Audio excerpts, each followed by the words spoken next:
So last Christmas, my lucky star of an aunt got me this incredible book called The Power of Vulnerability by Brené Brown. In this book, the psychologist proposes a micro-experiment. She says, imagine for just 1 second that you self-talked as though you were your best friend.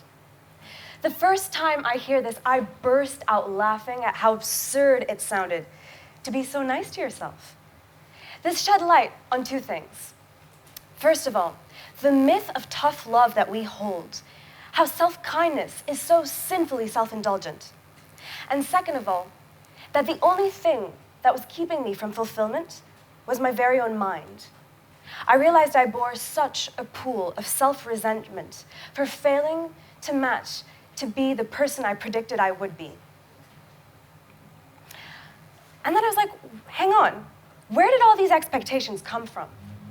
Well, in a way, we live in a society where media is omnipresent and omnipotent, and it constantly feeds us this myth of a perfect, smooth, ordered life. On this soil, our mind develops a kind of preconception, a prediction of the person you ought to be. Self-fulfillment equates to matching this illusory ideal. However, this preconception is bound to disappointment, for its standards are rigid and unrealistic, based, most importantly, in a definition that has completely lost touch with the crucial thing that makes us who we are, and that is the weakness of our human minds. We are imperfect. We make mistakes. We fall short. Whenever I let myself down, be it not go to yoga, be it not do the readings for a lecture, be it get super drunk again and make a total fool of myself, I worsen the situation and drown myself in self-reproach, leaving me feeling only bitter and guilty. But now, where does this frustration come from?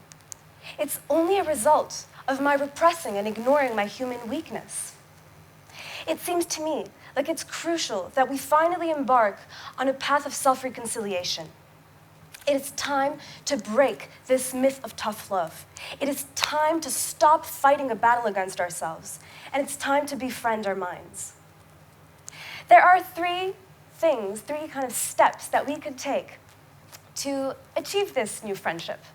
And it's not because I'm presenting them here to you that I'm anywhere close to having achieved them.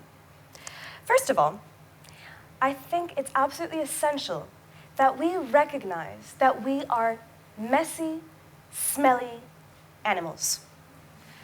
Right? It's just a matter of human modesty and humility to recognize that we are imperfect and will never be saints.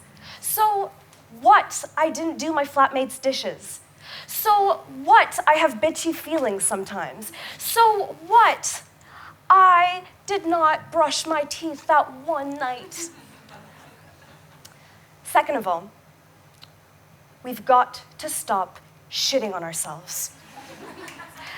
Honestly, it's crucial that we change our self-talk from critical judge to grateful appreciator of what makes us unique, be it our awkwardness, our weaknesses, our hyperactive bladders to our crappy puns. This is what makes us us. Imagine if you spoke to yourself like a sister would. Unless she's tired and hormonal. I have one of those at home, and it's not a very good self-talk either. But let's just start appreciating, self-valuing who we are, and strike out those notions of vanity and egoism, replacing them with simple self-kindness, care, and loving. Third of all, as you cannot be with your best friend 24/7, you also sometimes have to take leave from your high-maintenance, overwhelming mind. Although everybody always cringes at the mention of meditation, it's actually a practice that we engage with daily.